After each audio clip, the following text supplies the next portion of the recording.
Yo, what up everyone? Welcome back to my channel and welcome to today's video. So, what we're going to be chatting about today then is we're going to be talking about diet breaks. We're going to be chatting about what exactly diet breaks are, how you go about implementing them, what they're useful for, and how you can go about bringing them into your own fat loss journeys. Now, to actually explain a lot of this video and to give you a little bit more context, I'm actually going to be talking about this from the perspective of how I actually use diet breaks with my own clients, so you can kind of relate to it on a more personal level. But first things first, we also need to explain what a diet break is, because this is a concept that's only really been popularized. Is that a word? Thing? I don't know. It's a concept that's kind of become more popular in the fitness industry in the most recent few years or whatever. So some of that probably needs to be explained a little bit more deeper. But essentially all a diet break is just a period of time where you come out of a calorie deficit and you sit at maintenance calories for a period of 7 to 14 days. It's as simple as that, to be honest. Now, why would you do that exactly? And what exactly is it useful for? The purpose of a diet break is just literally to give you like a complete break from dieting and obviously the stresses and the problems that come with it. Because, you know, something that I've mentioned in my content previously, like across social media and YouTube, is, you know, let's not beat around the bush. Dieting, it fucking sucks. Like, dieting is shit. There's no getting around it. You know, being in a calorie deficit and feeling like shit, performing like shit, probably not sleeping as well. All of those things that come with being in a diet, they all suck. There's no getting around it. And, you know, at certain points throughout your fat loss journey, there are going to be times where, you know, it sucks that much that you're probably going to need some form of a break from those stresses in order to help you recover slightly and to go again. And this is where diet breaks tend to come in. The purpose of a diet break is literally to bring it in at a point where, you know, things are going pretty shit for you. So if your training performance is going down, if you're feeling a lot more stressed, if your sleep is shit, if you're injured, if your progress in terms of the scale weight has stopped for whatever reason, these are times to bring in a diet break to take your body back to, you know, a normal amount of intake where, you know, obviously you can have several bodily processes and hormones can obviously start to fix themselves, which, you know, are damaged as a result of being in a deficit. And then the purpose of that is, you know, once your body has experienced some form of normality or homeostasis, then you're going to be in a prime position to then go back into a deficit and hit the ground running again. So that is essentially what a diet break is. It's just literally to give you a break from the stresses of dieting. Now, to give you a bit more of an example of where you can actually apply a diet break and how you can apply it and stuff like that in real world examples, I'm going to give you some examples of when I've used them with my clients previously and explain why I've brought them in and, you know, how it's been effective for them. So the first thing I want to bring in then is, you know, one big reason that I bring in diet breaks and something that has been spoken about a lot before with the things that I've been studying and stuff is, you know, the best time to bring in a diet break is when adherence starts to slip. So if we think, like I've already mentioned before, and I'm going to bring this into context with one of my clients previously in the past few weeks, we found that his, you know, adherence levels were starting to slip slightly. He wasn't tracking his weight as much. He wasn't tracking his food intake as accurately as he was previously. And he also found that his motivation to train was starting to slow down a tiny bit. And I recognized this over a pattern of like a week or two with his check-ins and stuff like that. And it was at that point I was like, right, okay, he needs a diet break. So, you know, he'd been dieting for, at this point, what was it? About 10 weeks, something like that. 10 weeks solid, you know, making a lot of progress and things like that. But it got to the point where his adherence was starting to slip with the reasons that I mentioned beforehand. So at that point, I gave him a 7-day diet break. I was like, look, go back to maintenance, you know, increase your calories to maintenance, and we'll see how you feel after that. And, you know, he checked in the week after that, and he obviously said, you know, he feels so much better on the higher amount of calories. He felt like that he slept a lot better. He felt like he was looking forward and more motivated to train because he had more energy and things like that.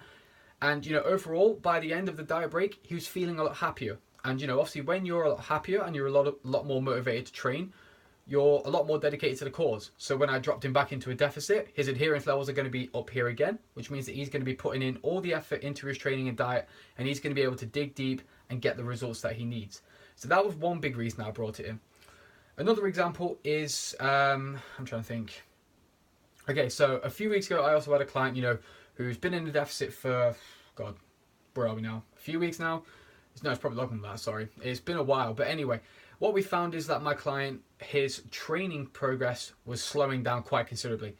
Now, you know, let's not beat around the bush. Again, you know, eventually your training performance will suffer slightly.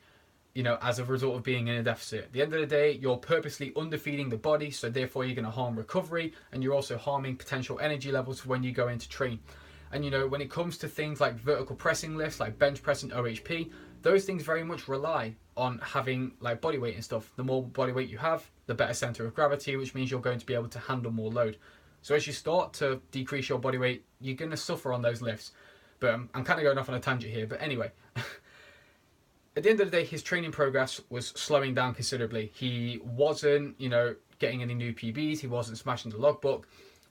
He was suddenly going from, you know, 100% going full steam ahead, making loads of progress, to all of a sudden it just completely slowed down. And considering the amount of time that he was dieting and stuff like that, it was at that point where I was like, okay, so maybe this is a time to bring in a diet break now, again, to give him a little bit of time away from the physical taxing things of being in a deficit and seeing how he responds. So again, gave him a 7-day diet break and, you know, allowed him to go back to maintenance, which helped with his recovery. His lifts significantly improved because he had a lot more energy in his system before he trained, and all was well again for him to go into the deficit the week after that. And the final thing I want to talk about on this one as well, actually, in fact, no, there's two reasons actually, but the second one I have no client example for, but I'll get there anyway. So one of my clients recently got injured a few weeks ago.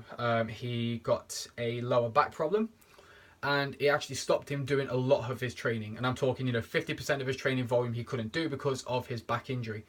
So because of that, I was like, look, this is probably an appropriate time to give you a diet break because you have been dieting for a while. And at the end of the day, you need to recover. So, and there's no getting around it. Of course, you know, when your calories are at maintenance, you're going to be able to recover a lot quicker because you're supplying more nutrients to the body. And, you know, while you're injured, being in a deficit is probably not the smartest thing to do because you are probably going to hamper recovery slightly as well because of all the negative effects of being in a deficit. So again, we took him up to a diet break period of, in fact, to be honest, this one was probably 21 days, so 3 weeks because of the extent of the injury. But again, the whole purpose of it was just to help him allow his body to recover. And obviously, so that way he could recover quicker and then he'd be ready to go into his next deficit phase straight afterwards. So, and then the final point I want to bring up then, guys, is, you know, a diet break is probably a good time when you go on holiday as well. So, you know, if you have been dieting hard for 8 weeks or whatever like that, and then suddenly you book a last minute trip and go for a week away with the family or with your partner or whatever like that, a diet break is probably more suitable to bring in at that point. Because at that point you've been, you know, dieting really, really hard for, you know, 8, 9, 10 weeks or whatever, and you go away on holiday, and it's not actually the holiday or whatever it is that you've planned for. Let's say you've planned for a photo shoot later on in the year or something, and you're actually in prep for that. Then the best thing to do is obviously go back up to maintenance calories for that week that you're away and class that as like a diet break. So that way you've got more calories to play with. You can definitely enjoy yourself a lot more when you're on holiday because at the end of the day you've got more calories to play around with.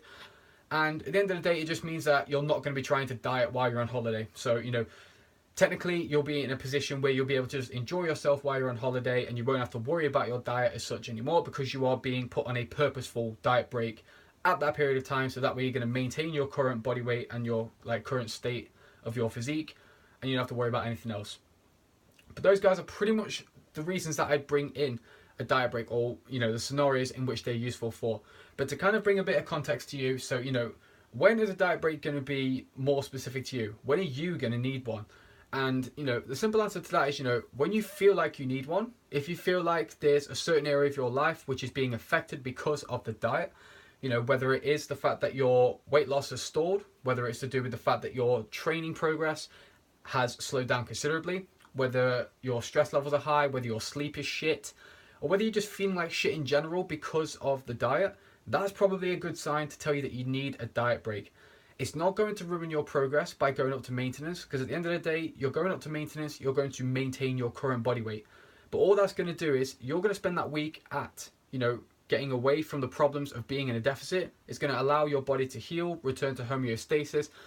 And, you know, once you kind of almost in a sense repair yourself, both physically and mentally because of the diet break, it means you're able to then go into the next deficit phase and you're able to hit the ground running, and you're going to be able to smash out some really good results in the first few weeks because your motivation is high, your body's repaired, and you're in a prime position to actually go fucking nuts and get some good results. But anyway, guys, I think that brings an end to this chat with diet breaks. So hopefully you guys enjoyed this one and you've learned a lot from this one. Let me know what you think of it in the comments below, and I'll see you guys in another video very shortly. Have a good day, everyone. Peace out.